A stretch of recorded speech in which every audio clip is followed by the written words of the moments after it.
nakakaalam lang po yun dito, former senator po at si Congressman Saldico, sapagkat yung mismong pagpoproseso ng mga insertions na ito ay nanggaling sa kanilang mga tanggapan. I'm sure yung mga opisina nila, yung staff nila, nila nakakaalam. Mr. Chair, I would like to move that in order to clear up things, clarify matters, to invite Congressman Saldico and former Senator Facebook. So move, Mr. Speaker. May I? I would like to second the motion. I would like to explain why. Mr. Chairman, August 4 ako nagsabi, 2025 budget is the most corrupt budget. Hanggang ngayon, wala akong narinig na denial man lang sa previous chairman o sa previous members ng committee.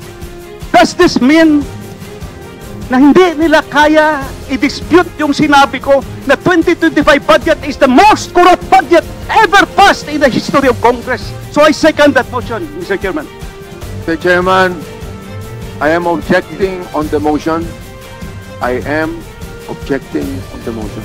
If we're going to invite them here, are they resource speakers or they are members of the House of Representatives? Are we going to ask them questions? Are they going to answer it? We'd like to find out. Congressman Ege Erice, Senior Deputy Minority Leader. Thank you, Mr. Chair. I'd like to ask some questions to our former Secretary. Sorry, before proceeding, you have 5 minutes, please. Secretary Manuel Manoan. Sa budget process po, Secretary Manoan, simula po ito sa mga engineering. At ito po ginagawa na yung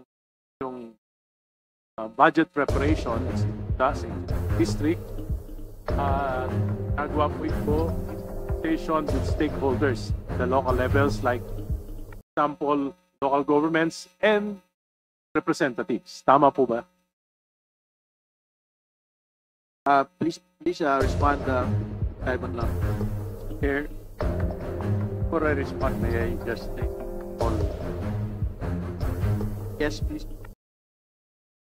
Your Honor, members of Chairman of TRI Committee, vision of the invitation from the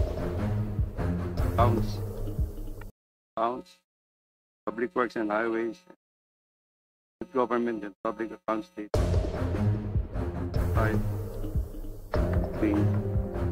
I would just like to manifest, Your Honors, that President Ferdinand R. Marcos has accepted my resignation as Secretary of the Department of Public Works and Highways, effective September 1, 2025. In view of the circumstance, therefore, Mr. Chairman, I can no longer represent the village. With your indulgence, I will be speaking on my own.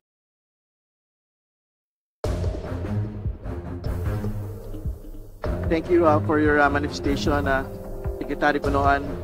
Just for the information to everyone, yesterday in the Senate Blue Ribbon Committee, former Secretary Manoan was given the privilege to excuse himself from the proceedings. Is it the wisdom of the body to excuse Secretary Manoan from the proceedings?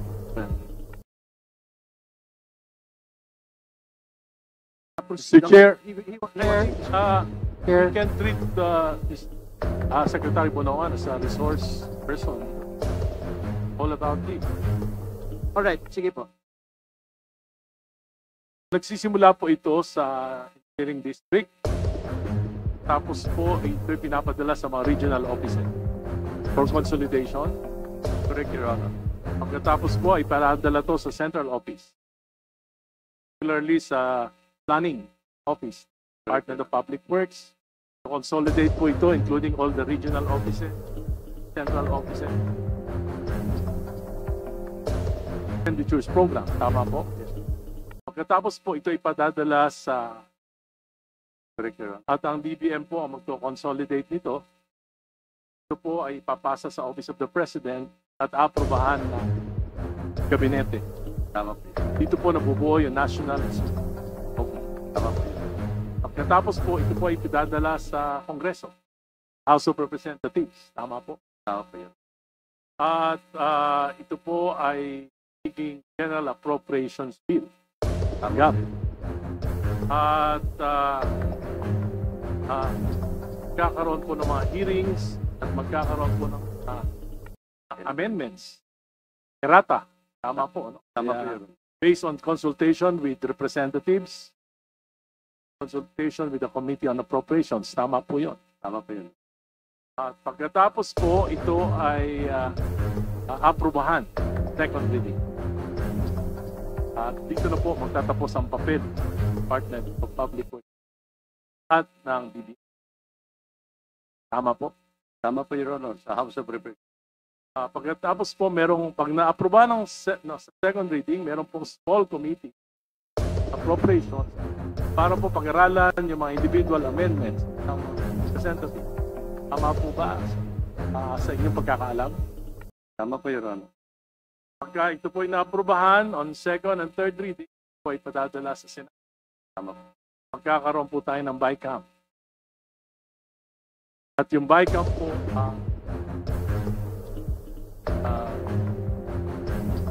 finalize paano ba mga amendment na pag-aagrihan ng both Representative, House of Representatives and the Senate. Tama po. 2020, 2024 at 2025 budget. Karoon po ng malaking babago nasa budget ng WH na isabit nyo sa Kongreso. Tama po ba yan? Tama po, Your Honor. Patatandaan nyo po, gaano po kalaki yung mga pagbabago na ito. So, dito na lang po tayo mag-concentrate 2025 budget. Magkano po yung pinopose nyo at magkano yung na-aprobahan budget? Ang natatandaan ko po, Your Honor, the General Expenditure Program ng Gates for 5 was 900 billion. What came out of the General Appropriation Act is 1.08 billion. Meaning, gaano po kalaki ang nadagdag? 1.088 trillion. Gaano po kalaki ang nadagdag? The dagdag is 180 billion euro. At sa nadagdag po na 188 billion, ito po yung mga infrastructure projects. Tama po. That's correct. Sa pagkakaalam nyo, saan kumuha ng program of works at paano nakapagdagdag ang House of Representatives at ang Senate ito sa mga galing po ba ito sa DPWH, yung mga programa na ito? Yan ay hindi paliwanag po, Your Honor. So ito po ay ginawa ng BICAM without their knowledge. So makakaalam lang po ng mga insertion na ito ay particularly yung BICAM, Senate Committee on Finance, and Committee on Appropriations of the House of Representatives. Tama po ba yan? Well, as far as we know, Your Honor, that will be a product of BICAM. Thank you. Yun na lang po ang aking at Mr. Chair, I would like to move that in order to clear up things, clarify matters, should invite the Chairman of the Committee on Appropriations in the last Congress, the 19th Congress, and the Chairman of the Committee,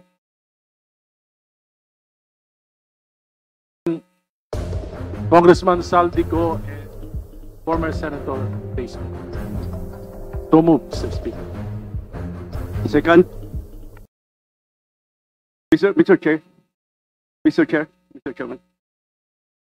Before Secretary Bonoan leaves, I would like to ask a question. I'm supposed to ask this question. Wait. So, excuse me. Yes, Your Honor. There's a motion po. Motion. I seconded the motion. I thought it was already. But I don't think Secretary Bonoan will leave as yet. Thank you. Thank you. I seconded the motion of the Honorable Erice, Your Honor.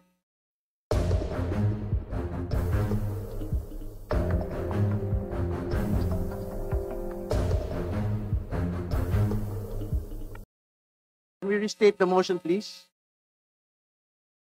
Mr. Chair, I move to that this committee invite chairman of the Committee on Appropriations, chairman of the last Congress, the 19th Congress, para malaman po natin kung paano, ano yung talagang storya, bakit nadagdagan na may 100 bilyon at saan nila kinuha yung mga programa na yon na idinagdag sa pantalang sinasabi po Secretary Bonoan na hindi naman po sila yung nagbigay ng mga programa na ito. Alam niyo po, especially on flood control projects, kung malalaking proyekto ito, dapat po mayroong environmental compliance certificate. So, mahalaga na malaman natin saan galing ito. So, ang nakakaalam lang po yun dito, former senator po at si Congressman Saldico, sapagkat yung mismong pagpoproseso ng mga insertions na ito ay nanggaling sa kanilang mga tanggapan. And I'm sure, yung mga opisina nila, yung staff nila, sila nakakaalam. Dahil sila yung nagproseso itong mga insertions. Mr. Chairman, I seconded I would like motion to, I would like to second, yes or no? May I? I would like to second the motion. I would like to explain why. You know, last August 4, I delivered a privileged speech questioning the, I think, mangled beyond recognition 2025 budget. And I was very specific on the automatic appropriations. Almost ang daming ginalaw. So hindi lang yung program appropriation, new general appropriations ang ginalaw pa yung program. In fact, towards my ending statement, I have said the 2025 budget is the most corrupt budget ever passed in the history of Congress. Sinabi ko yan. You know what? Nung araw sa time namin, pag may nag-mention sa previous budget, yung former chairman, tatayo kagad yan sa plenary. Magsasalita, question of privilege, individual and collective privilege, i-explain kung anong nangyari. Mr. Chairman, August 4 ako nagsabi, 2025 budget is the most corrupt budget. Hanggang ngayon, wala akong narinig na denial man lang sa previous chairman o sa previous members ng committee. Does this mean na hindi nila kaya i-dispute yung sinabi ko na 2025 budget is the most corrupt budget ever passed in the history of Congress? So I second that motion, Mr. Chairman. Mr. Chairman, I am objecting on the motion. I am objecting on the motion. Chairman, I would like to know the reason why, because I would like to find out if we're going to invite them here, are they resource speakers or they are members of the House of Representatives? Are we going to ask them questions? Are they going to answer it? We'd like to find out. Mr. Chairman. Mr. Chairman. Mr. Chairman, Chairman, may move I? for a few minutes suspension. Mr. Chairman, Chairman. Move to suspend, Mr. Chairman. there's a pending motion Session by suspended. Congressman Arrece. Mr. Chairman, there's I second.